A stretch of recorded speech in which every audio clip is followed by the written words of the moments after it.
Audio and I'm video here medium. Why are you standing? because I don't want to show what's going on in my room. That's all, okay? And What is going that's on in your room? All right. I don't That's know. Dane Let's Draper. You ignore just that. heard the sultry tones of Zach Blostein. We are going to handle this on the bench episode coming off of an official visit weekend in elite camp. A lot of stuff going on in the world of FSU football recruiting. And we'll also have Brett Nevitt joining us at the end of the show to preview FSU in Omaha. How about that, boys? College World Series for FSU. So let's get into it as we start the show. Shout out to our sponsors, the Turner Group. If you're looking to buy or sell a home, Colin Amy Turner can help you in the state of Florida. Throughout the entire state, they've had a lot of success in Central Florida. That's where they're based, but can help you out in Tallahassee. Griff Broker up here, really anywhere in Florida. You don't have to make this daunting process of buying or selling a home as difficult as you would think when you have good hands. Sorry, Colin. When When you're you're in good hands. in good hands. I mean, if you have good hands, that should help you throughout life, right? What if And you have like 11-inch hands? then Dane would fall in love with you automatically and talk about your wrist size forever. Anyways, sorry, Colin. The Turner Group is where you can go and you just Google the Turner Group. You can DM me and I will help you as well if you're looking to get in the home market. Colin Turner, Amy can help you out. Let's get into it. Oh, also Chattanooga Whiskey. Don't want to forget fine folks at Chattanooga Whiskey for all the wonderful spirits they distill and provide throughout the Southeast. Their Founders Edition, their 12-year anniversary Founders Edition, still for sale. They sold out their first batch in Tallahassee at Market Square Liquor. I went there the other day. They got a little bit back. I think they had only like 2 or 3 bottles left. So go ahead. And I think you can actually go there and you can try a little bit too if you want to see if you like it before you buy it. But it's now distributed throughout some Total Wines as well in the state of Florida. So Chattanooga Whiskey, they do all sorts of great stuff, but their Founders Edition would highly recommend. It's always a special annual release. And then also real quick too, today's our last day that we're doing our 60% off annual subscription promo at knowles247.com. If you want tea on team stuff, if you want recruiting information, you want to just join a message board that has a ton of activity on it and a bunch of shenanigans going on, and sometimes some real life useful information as well. Knowles 24/7 is where you can go, and it supports us too, obviously. So, gents, let's get into it. OV weekend, there were 9 official visitors. Zach, just the general thoughts on how the weekend went for FSU. Any big movers or shakers that we want to start off talking about? Yeah, well, I think when I started the defensive back position, Ladarian Clardy out of Escambia High School in Pensacola, I would describe him as the prospect that Florida State probably made the biggest move with, from start of the weekend to the end of it. He came away from the visit calling FSU his leader, like his outright leader. And I think FSU is in obviously a really good spot there. Staying at defensive back, Bryce Fitzgerald, a South Florida DB out of Miami Columbus High School. I think a lot of people, heading into the visit kind of assumed it might have been like a courtesy trip. He kind of scheduled it last minute, bumped a previously planned visit to USC. Instead, Bryce Fitzgerald spends this weekend in Tallahassee, and leaving the visit, he called FSU a top 3 school for him, along with Florida and LSU, which was pretty surprising considering, I think a lot of us kind of assumed Miami was that premier school in his recruitment. And I think a note there is like they still could be. They're going to get him on campus at the end of the month, and he's trying to make a decision within the next few months. So I'm not going to discount Miami in that recruitment, but it did seem like Florida State made some serious headway throughout the weekend. Whereas, I probably wouldn't even considered them a true contender for Bryce Fitzgerald before he stepped on campus.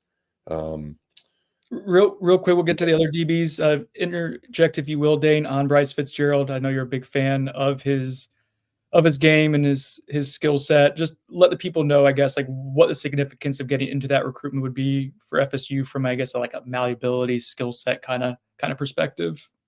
Yeah, I mean, so FSU safety board, I think they're generally their defensive backboard is kind of thinned out over like this kind of the whole year, I guess, slowly. But Bryce Fitzgerald, if they can like really get in that recruitment, I think he's as far as like a free safety, just really rangy, smooth, like ball hawk defensive back, kind of like a Conrad Hussey type natural skill set. I think Bryce Fitzgerald's that guy, and he's one of my favorite, like, I guess, defensive backs that FSU's targeting, but that's a dude that fits FSU's like what they like as well as anybody, I think, as far as someone on that back end, someone who could have, I mean, he's fluid enough to have like nickel flexibility, or I mean, I think he could play anything in your secondary, and that's really what they like. They like those versatile pieces and guys that are just dynamic athletes and can do anything. All right, Zach, let's get back into the DBs. Thank you for that, Dane. Tony Williams, you had an exclusive interview with him bright and early on Sunday morning before he was departing. He's the 4-star cornerback commitment to UCF right now. What kind of traction or headway did FSU make there, Zach? Yeah, I think Tony Williams and members of his family are super high on Florida State, despite him being committed to UCF. And I think this weekend really helped FSU's chances if they do indeed try to flip him from the Knights, the Fighting Brennan Sonnone. So I think Tony Williams is a guy, a cornerback target for Florida State that could very much end up in the class. But I want to jump in here and say this, like, with FSU's defensive backboard, Dane kind of alluded to this. There's a lot of moving pieces. It's kind of thinned out. It's grown throughout the summer. I think what it's going to come down to, especially at corner, is kind of a first come first serve, situation. FSU chairs for cornerback. It could very much be that. So FSU had one corner take an OB on the first weekend or the weekend 0.5 of June, May 31st through June 2nd. That was Onis Conanbany out of South Carolina, originally from the UK. And he's a prospect that I think is a take for FSU. I would describe Tony Williams in the same light. Like, I think right now he's a take, but I think we have to put these recruitments into context, right? If one of these guys jumps in the mix, in the near future, then that could affect whether another, that other prospect is a take. And the same goes for FSU safety recruiting. Like, I think someone asked on the previous podcast on the Buy or Sonnone, whether the Turner Group, whether it'd be smart for a guy like Max Redmond, who I was going to talk about next, a 3-star safety out of Cardinal Newman High School in West Palm Beach, whether it would be smart for him to jump into the boat sooner rather than later so he can kind of secure a spot in the class. He's a take. FSU loves him. Mike Norvell, Pat Surtain, both fans. But like I said, it's really, who jumps in the mix first in that defensive back class, because there's limited spots. FSU's taken a lot of guys at those spots in the past, previous 2 cycles, and they feel like they've hit on pretty much every single one of them on their roster. They have a young, talented secondary, and so that means the numbers in this class aren't going to be as high. So definitely something to monitor with those 4 defensive backs, as well as the other guys that visit at that spot the rest of June. Do we think that Max Redmond has some, because I hadn't seen him in person until over the weekend. I was really impressed with the frame. Do we think he has some versatility of, is he a safety? Could he grow into a linebacker potentially? I kind of wonder about that. Like we're talking about kind of first come, first serve as far as taking these defensive backs and stuff. But Max Redmond is almost unique, I feel like, at the top of their board from a skill set standpoint, or like a projection of where he would play. So I feel like he's clearly that buck, strong safety type build, but he's got the bigger frame. Definitely a guy with a lot of length. He's probably going to be better around the line of scrimmage and stuff than most. And that's kind of what maybe he'll be specialized to do. I feel like on the current roster, maybe an Ashlyn Barker is probably his best comparison. But I kind of wonder if him being sort of a unique piece among that board, if they would, and this is just me speculating, but take him, of course, if they load up with other talented guys, maybe he loses a spot or something, like Zach is sort of saying. But I wonder if he's, I don't know, kind of has a spot of, a specialized spot among the defensive back room. What was funny about your thought process? Let's dive in. I was staring at a wall into space and drifting Yeah, off. we got And like they a kind of really zoned cool. back in and saw Zach laughing. So We yeah, got a cool POV of Dane's like under like it's really cool. No, but that is a good. I agree, Dane. I think that's kind of how they view him as a versatile piece. And on Brendan's point, like I don't know, just seeing the body, like I don't know if he can grow into a linebacker. I know that's always been discussed with him, but I think he's a true DB, and I think Dane brought it up perfectly. I would compare him, to someone on FSU's roster like Ashton Barker. I think that's kind of what they'd want, and they're high on a guy like Barker and what he can be in the future. It's probably like the initial Adam Fuller defense that he brought over from Memphis, and he tweaked a lot of it. And it's always like these positions were hybrid positions where you can kind of tweak a few spots on each level or one spot on each level. But like the Buck safety had potential to be like a big physical, like old school strong safety, type of thought process. So like Max Redmond could very well just be that. Like that would make sense based on something that Adam Fuller has had success with before, skill set wise. Yeah, or even like another kind of hybrid position, like in that old school Fuller defense or whatever, like the stud linebacker. It's kind of a hybrid safety linebacker that's more of, I mean, essentially a nickel and what has turned into just a base nickel, but and maybe like a 3 linebacker ish set or whatever. He can be sort of like that too. I know he talked about after his OV kind of being talked about as a safety and a nickel, and I think that's honestly probably what that means, would be kind of that stud role. Kind of like not to deviate too much into projecting what the 2024 season will look like, but like with Cam Riley addition, what does that do to unlock like 3 linebacker sets, because of his skill set in space and his length and athleticism? He might be a really prototypical stud. So, all right, real quick, speaking of linebackers, Ethan Pritchard, longtime FSU commit since last fall, was there. Nothing super revelatory other than he's taken a UCF official visit, said he's quote unquote pretty much locked in. I would assume that just means he's locked in at this point. But let's talk about his teammate real quick, Zach. Fellow Sanford Seminole high prospect Max Buchanan, interior offensive lineman, specifically very likely a center for Florida State. We were able to catch up with him after his OV. He had to get going. What stood out there, and what do we think about FSU's kind of positioning for Max Buchanan right now? Yeah, it's a highly contested recruitment. He's a guy that's going to take, when June's over with, I think about 6 official visits. So Clemson, Miami, Ole Miss, Penn State, Florida State, and UCF. There's a lot of schools that feel like they're in a pretty good spot. I think FSU, just from what I've heard after this weekend, feels like they have as good of a shot as anyone. And yeah, I mean, they have his teammate committed. He knows several of the guys on the roster, and that was a big thing for him this weekend, was kind of getting to know those guys even more, and just understanding what a day in the life of an FSU football player is. And I think he got that. He got that full experience. So yeah, FSU feels good about a number of their interior offensive line targets. Other guys of note, Peyton Joseph, and there'll be some other guys that visit throughout the month of June. But Max Buchanan's a guy they loved for a long time. They were one of his first offers a couple of years ago, and since then, I mean, he told me he prefers Alex Atkins' way of communicating, as opposed to some of these other schools that hit him up all the time.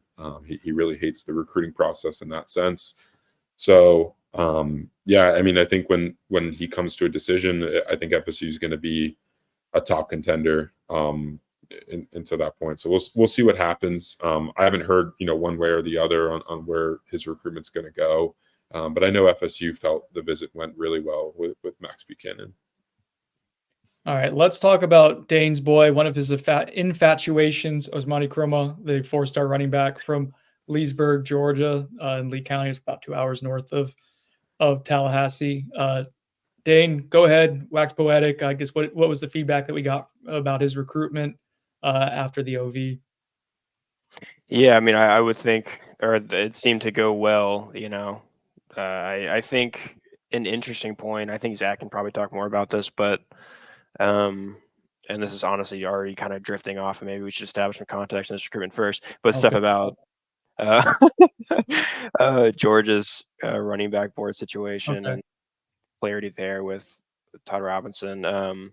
But anyway, yes, Usmani Chroma, that seems to be a kind of a Georgia, Auburn, FSU recruitment at this point. He takes an official visit to FSU this weekend. FSU's been in that for multiple years, kind of like Max Buchanan and these like really long time targets that FSU's really invested in, and you'd like to see them, succeed in the end of landing these guys. But Usmani Chroma is one of the better running backs in the class, one of the more productive running backs in the class, and a guy FSU has really liked. I mean, him and Byron Louise kind of seem clear cut, like the top targets of their running back board at this point. And getting Chroma on campus for this official visit was a big deal. Seemed to go well. Zach, anything to add to how well it went, maybe?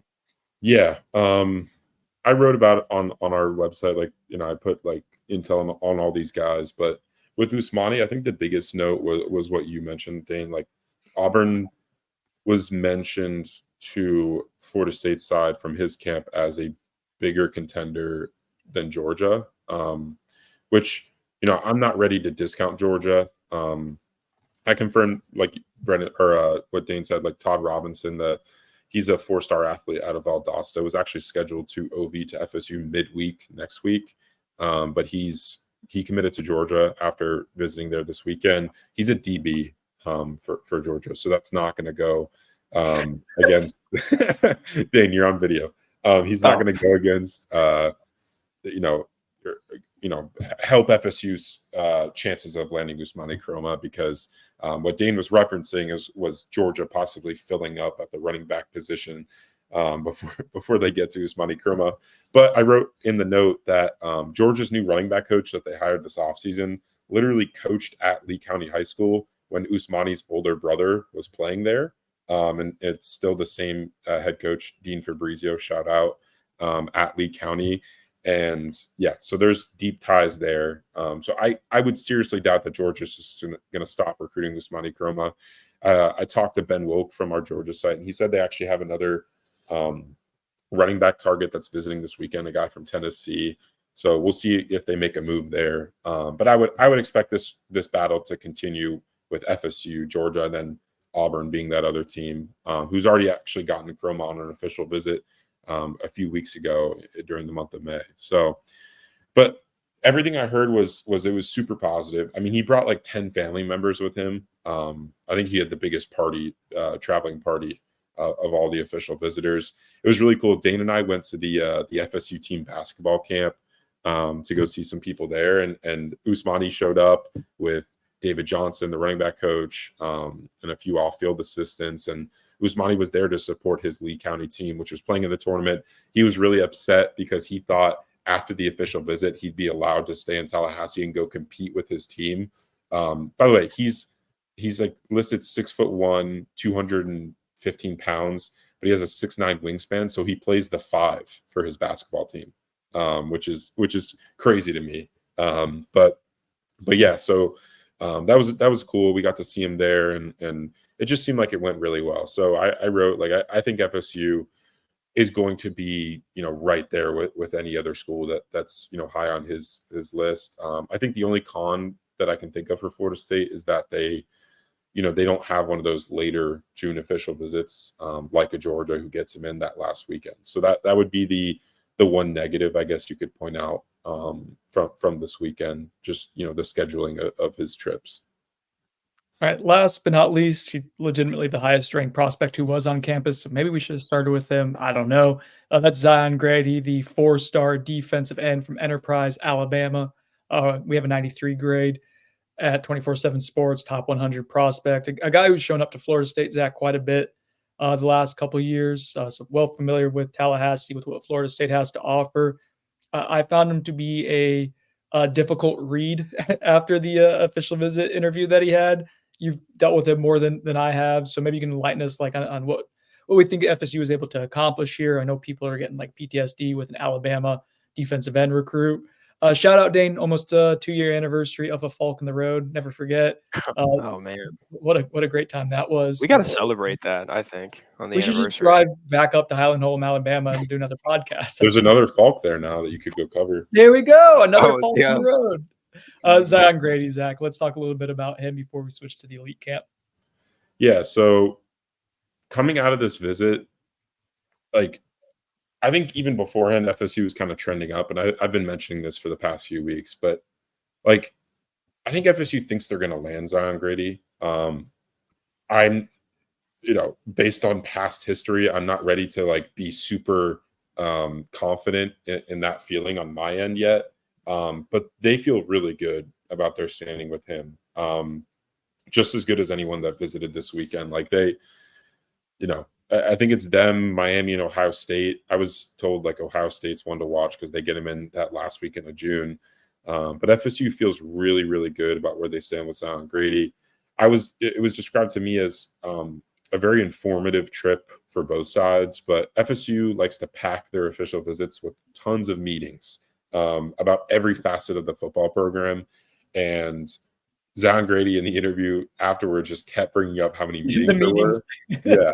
Over and Which over. I thought was funny. And he was, we interviewed these guys, bright and early in the morning. And if you look at their official visit schedule, they're not getting home until 1 or 2 in the morning after, the previous night. So like they're all tired. So, I'm not trying to say that, more so I'm trying to say that what it was described to me that he was very attentive during those meetings, and like that mattered to him. He wanted to learn on his official visit.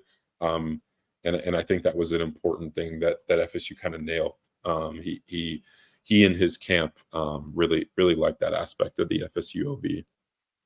Okay, it's been brought to my attention that I omitted Chase Lofton. If Chris Nee were here right now, he'd jump through the screen, slap me in the face for forgetting about a tight end. So real quick, Zach, let's talk about Chase Lofton. He's from Nebraska. We'll loop this all together, and Brett's here to talk about Omaha, but a borderline 4-star tight end, 3 to 4-star tight end from Nebraska. Let's talk about Chase Lofton for a minute. Yeah, we're gonna send Brett on the road to go Covers. do an in-home visit.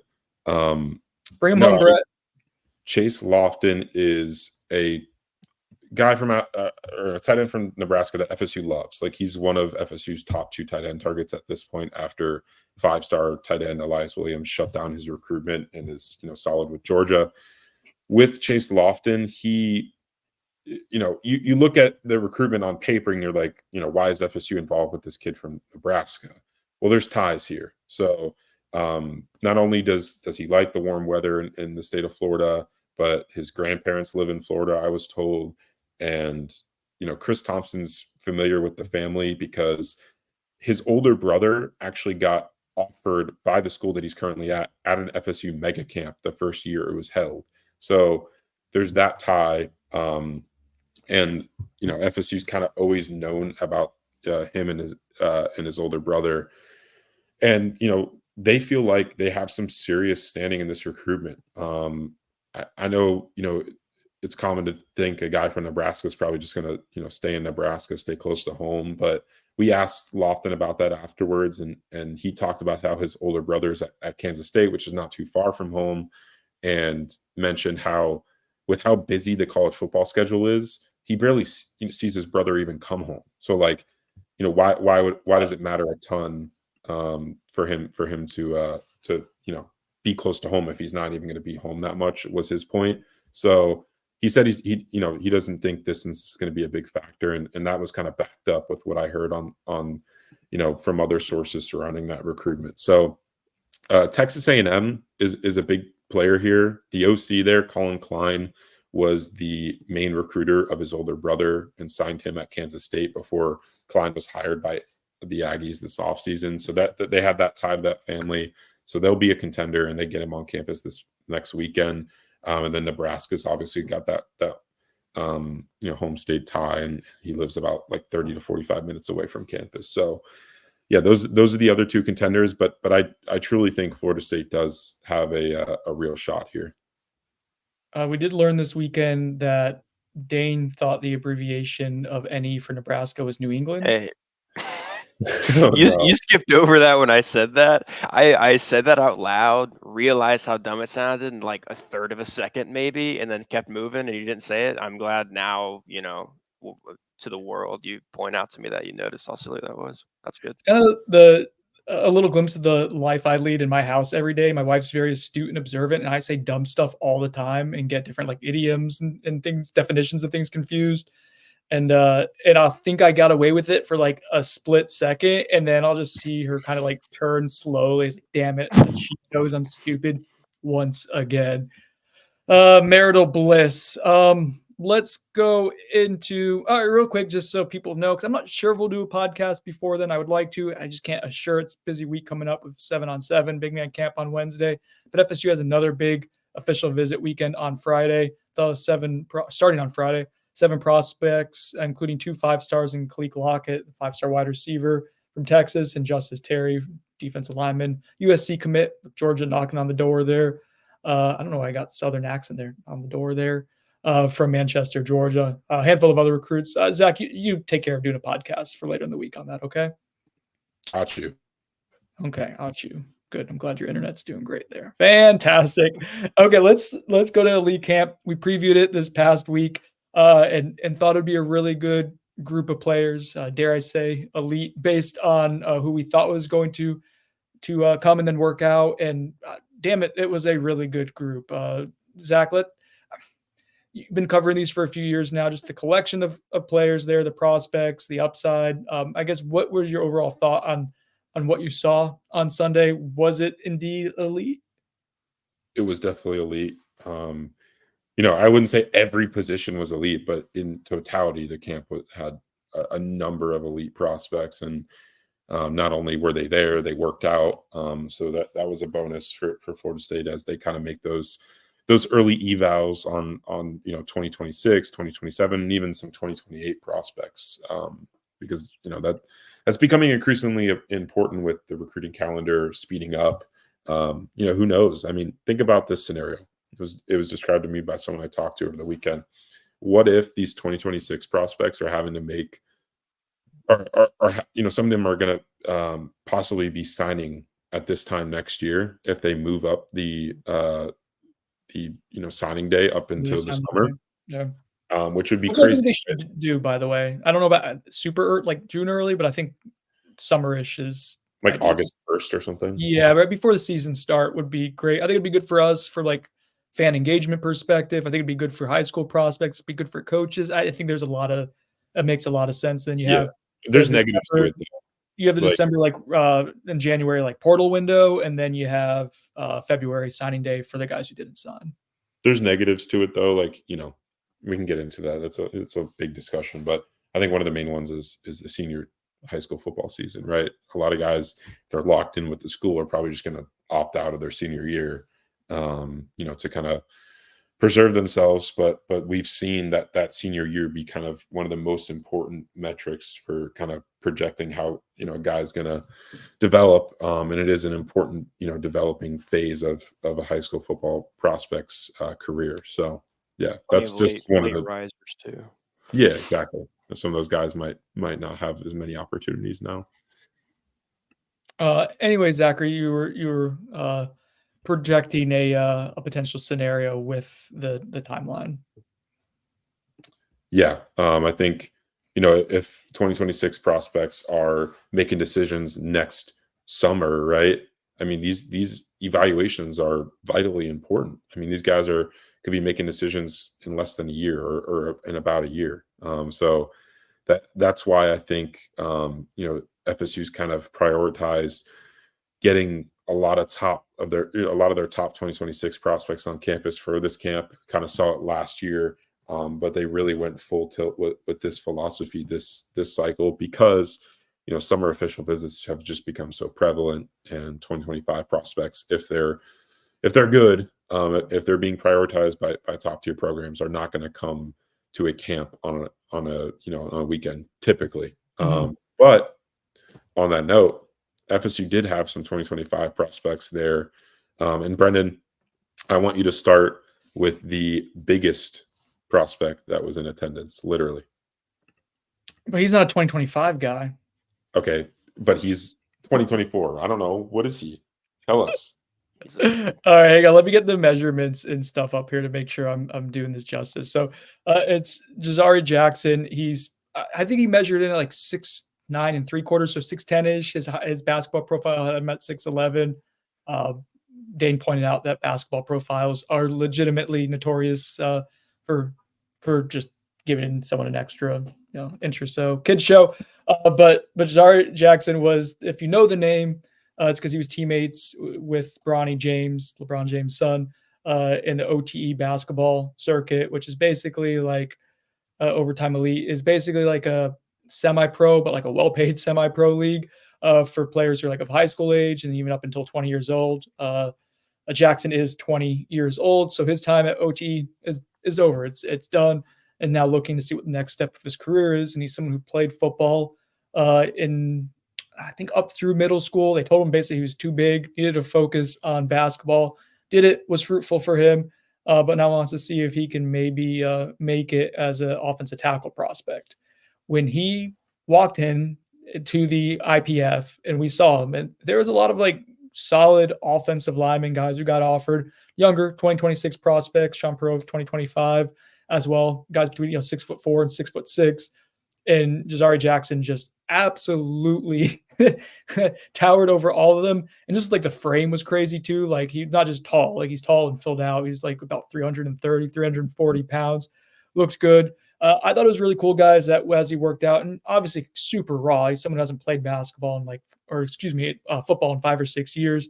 He got better throughout each rep. Like he would have the first reps were often like really bad, and then they would coach him up and he would apply it, and he was attentive. I talked to someone from OTE, and they'd said like he's a really coachable, like attentive young man, and I think we saw that. So he was super interesting. To your point, Zach, he's 2020, or I guess my point to your point, 2024 is what he is. So he can enroll now. Like he wants to enroll somewhere before camp starts.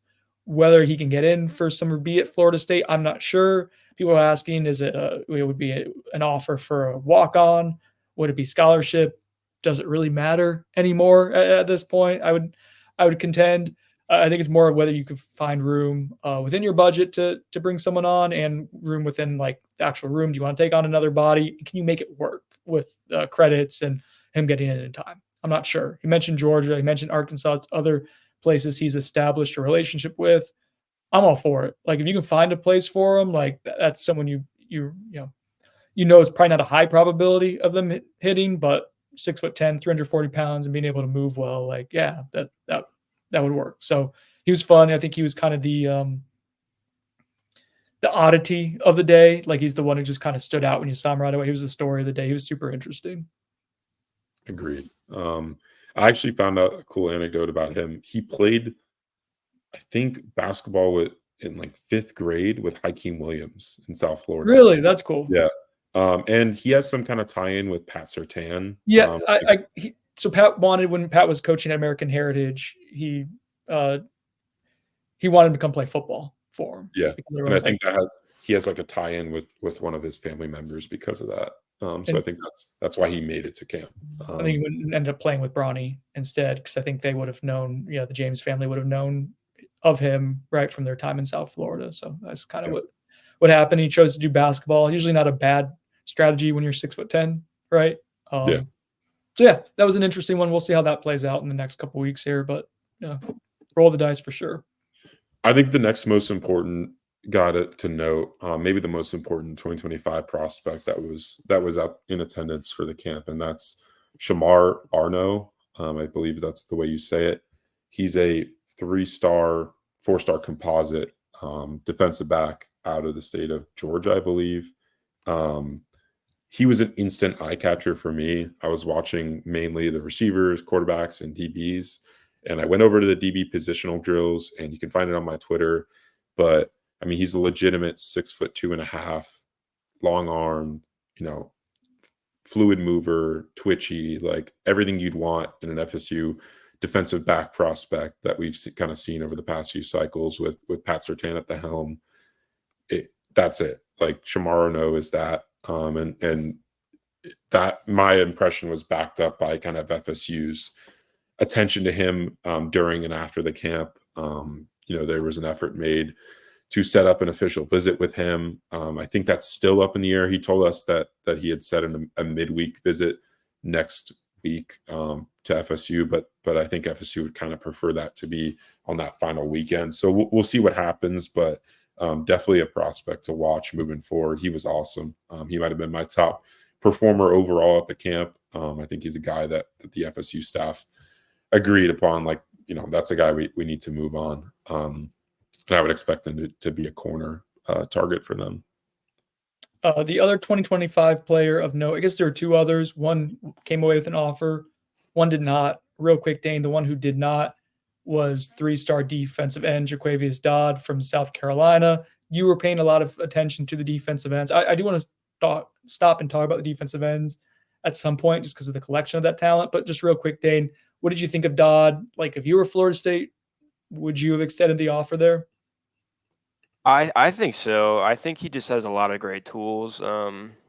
Like, he's a guy he's just got a ton of length. He's pretty well put together. I think he's a really fluid mover for how long he is, and that's kind of and he's got some explosiveness to him too. I think he's kind of like a collection of tools that you like to have at that position that are pretty rare to find. Like, a guy that's that long isn't typically that explosive, or maybe not as fluid or something like that, But I like him. I know he's kind of considered like a high character type guy too, which is always good. He's certainly like really raw, but that's totally fine. You're not taking him ideally as like your main defensive end in the class, but I think that's the kind of high upside guy you like to find in the high school ranks at a premium position, and that sort of thing. Yeah, I'll just back. I'm like in the middle on him. Like, I didn't watch him as much as you guys did, so I don't have like a true opinion on that. But I know, like, just speaking with some sources surrounding that and his performance at the camp, like, they like the length. Obviously, all the measurables are super impressive. But I guess, like, one thing to note that was noted to me was like hip flexibility was something that might have been a con for him in his game. And that's just someone's opinion. So, like, I'm not trying to say that. I'd agree with that. Dane watched defensive ends a little, but I was watching offensive talent. I didn't think he bent as much as I would like, given that he's like 225 pounds right now. I would like that to be more of an element of his game for me personally. I think that's totally fair. I think that kind of length too, maybe it's more difficult for that. I think like he was like naturally fluid though. Like you look at him and you think he moves well, even if it's not I don't know, every part, like, I don't know, the more intricate stuff like that, sure. But I think generally he moves well, and you would think that is only going to continue to happen at the college level. I thought, like, based on his frame, that it was kind of the way he's built, like the lower body was like really sturdy and impressive. I thought the upper body was like more narrow shouldered. So I didn't know like how he develops, I guess. Like how do you put on weight for him? Almost like the way he moved and the way like the lower body's based. I was like, man, could you like put on 70 pounds and have him like as a 3-tech potentially? That might be a little ambitious. And then with the upper body, made me wonder if that's even, I didn't know where you would put him, how you would use him. That was my big thing, Dane. I didn't know exactly like what he turns into. So I guess I'm at peace with it, basically, of them not offering immediately after the camp. The other guy that they did offer was Sean Perrette. We've talked about him before, from the Atlanta area offensive tackle prospect. Not the biggest dude in the world from a weight perspective. He measured in at like 6'4" and change, maybe closer to 6'5", and 274 pounds is what he said. So like that's undersized, I think, for what you would want at a tackle prospect, but you can see the long arms, like that is well above average. And arm length is the thing that Alex Atkins covets very much so. I thought the movement traits were really good, really, really quick, light feet, competitive. Even the reps like where he didn't cleanly win or could have even lost, like there was things that he was doing that I liked with like the hand usage. And he's really good. He came away with a Florida State offer. I think he's a guy that you really start to push on at this point. He's picked up offers from Duke and Vanderbilt recently. Really great academic guy, obviously, with those kind of offers, and has some Ivy League stuff too. But pretty much anywhere he's gone and camped at, he stole the show. And sure enough, he went and camped at Florida State and came away with an offer. So I think he's someone who's ascending. He's upwardly mobile, hard to find. it's a hard position to evaluate offensive line, probably the hardest position to evaluate even in the NFL. They strike out all the time. But yeah, Sean Perret, to me, like I get the offer. I think you really pursue him at this point. If it's me, he's someone I would like in this class. They've done a nice job identifying some under the radar guys in the past couple of years, and I think this fits nicely there. I did forget another 2025 guy from Kentucky, athlete Jeremiah Jones. I don't know what position he plays, guys. I do know I looked over a few times, and more so like, is he a wide receiver? Is he a tight end? Could he play on defense? I looked over a few times, and he gets downfield with a level of explosiveness that is pretty impressive. Dane, what were your thoughts on Jeremiah Jones? He's just a really intriguing athlete.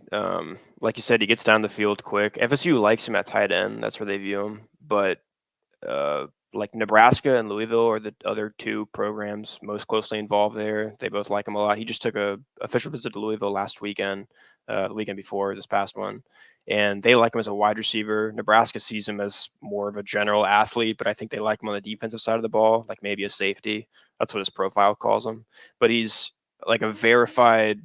He mentioned just what he measured in at FSU. He said he was 6'4" 3/4, so almost 6'5", around 350 or around 215, and he's exceptionally long. He's nearing a 7-foot wingspan, which is just absolutely elite length. So that would be like, he has a lot of interesting, measurements in that regard, but also he is a really nice athlete who can do a lot of stuff. I think it's kind of him as a tight end is interesting because as a pass catching guy, the upside is super legit, I think. But it's a bigger question whether he can be kind of a complete tight end in times. I think he's pretty broad in his upper body, but it's kind of an interesting build because he's got pretty skinny legs. If you really want to talk about him as like a complete every down, like inline tight end who's gonna be able to get up to like 250 or something like that.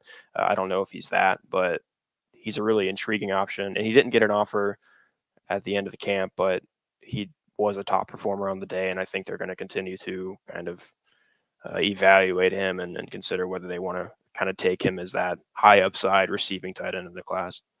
He'd be I almost think he'd be a better receiver. And that's kind of what you were getting at, Dane. Like I think the biggest question is whether he can put on weight to become like a true tight end prospect. But I'd better characterize him as like a big receiver. And he's a guy that impressed me a ton. Like he probably, if Shamar Arno was number 1, he might have been number 2 on my list of top performers. He was awesome. And I didn't expect him to move like that at that size. And he moved really well. Was rounding up a ton of the top linebacker prospects that were there. So yeah, I think he's a guy that FSU should offer. I don't know if they will. It didn't sound like they had any plans to, at least directly after the camp. So we'll see. But like Dan said, they're probably going to continue to evaluate him. But if there's one guy that I would stand on the table for, it would be Mr. Jeremiah Jones out of Kentucky. Why'd you call him Mr. Jeremiah Jones? Just want to give him more authority. Hey, quick buy or Sonone, sponsored by the Turner Group. Turner Group. Buy or Sonone, quarterback and defensive end were by far the 2 deepest and most impressive positions at the elite camp. Buy, easy buy. Buy for sure. Yeah. That was set up to talk about it. But the quarterback group, Zach, might have been like the best collection of QBs at a camp since like some of the Jimbo days, I think. Yeah, it was super impressive. I mean, they had 2 5-star prospects there in the 2026 class, and Faison Brandon, who's the number 1 overall recruit on 24/7 Sports in 2026, regardless of position. And then another 5-star signal caller in Dia Bell out of South Florida American Heritage High School. He's the son of NBA star Raja Bell, former NBA star Raja Bell. Is Raja Bell a star?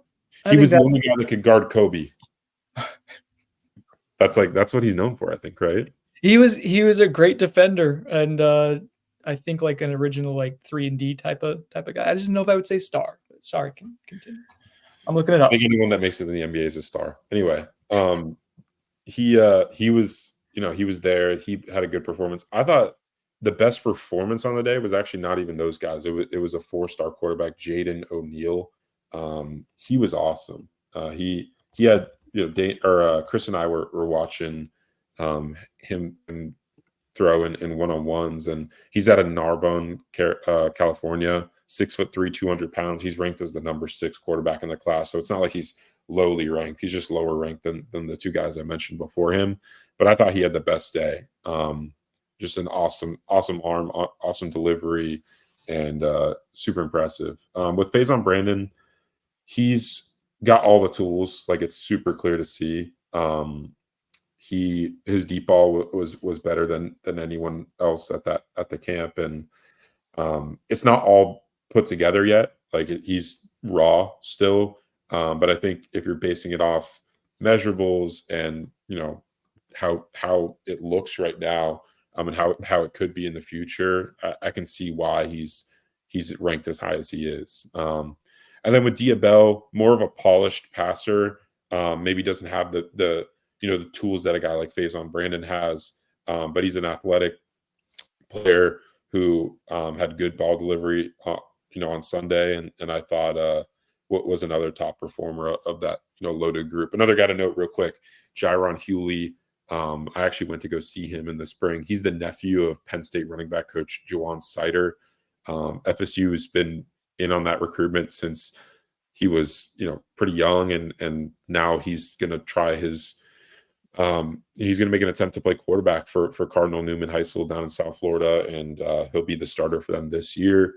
He threw at the camp, really raw in the sense that hasn't had as much like QB training, I think, as any of the other quarterbacks there. But there are tools there to work with, and he's a guy that FSU's kind of prioritized after Mike Norvell got to watch him at the FSU satellite camp last year. So just wanted to note. And then there's a 2027 kid that got offered, Trent Seaborn.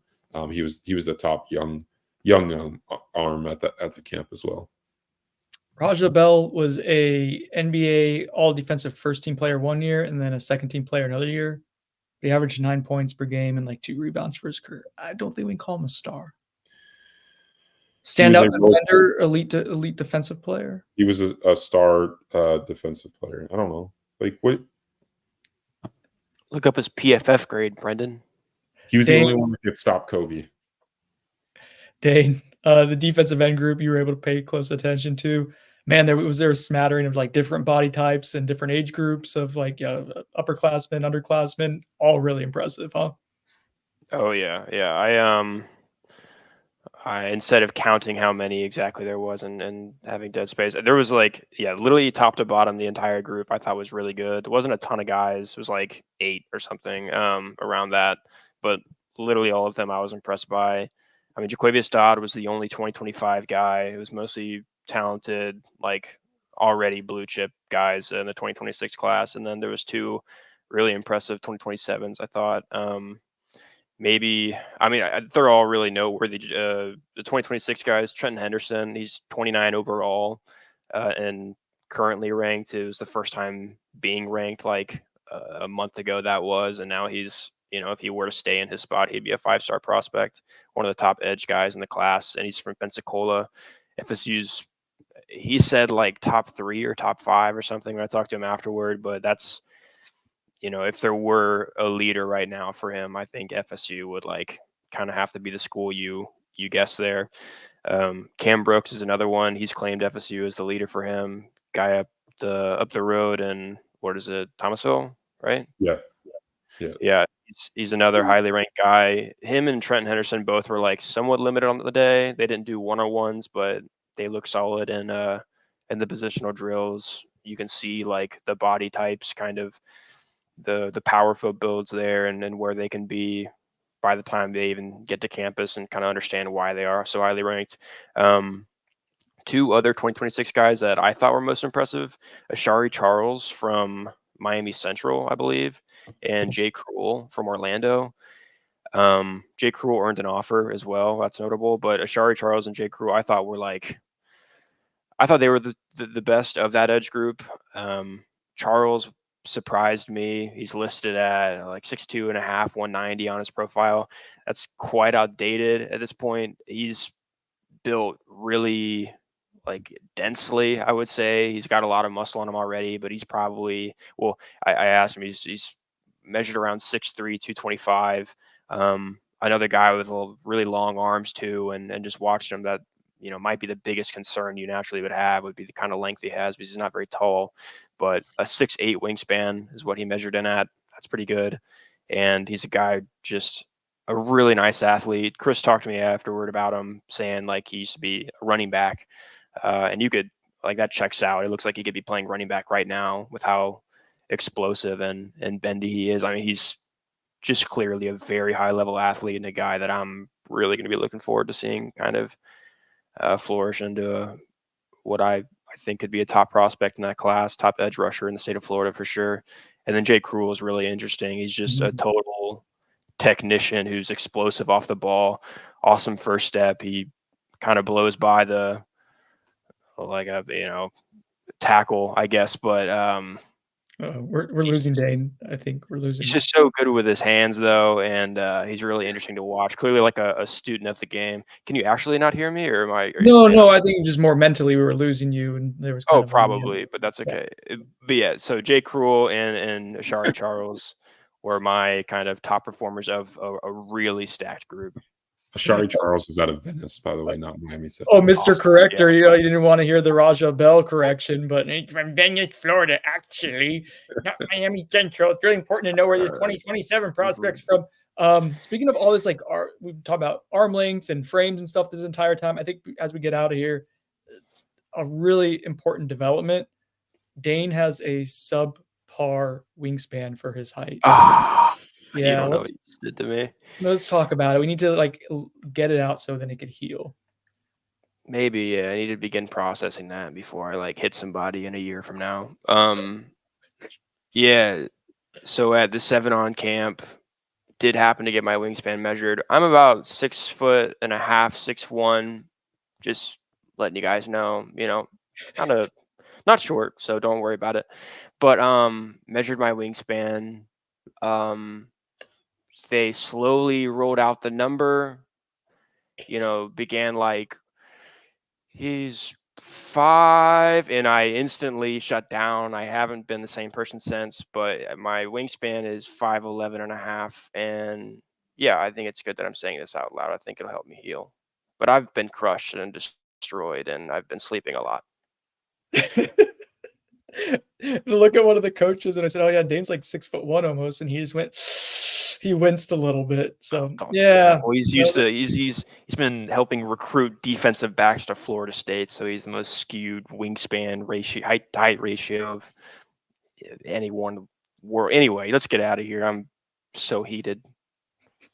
All right, quick commercial break. When we come back in the podcast version of this, we'll have Brett Nevitt joining, talking about Omaha. The YouTube version of this will end. Thank you for watching. Please continue listening.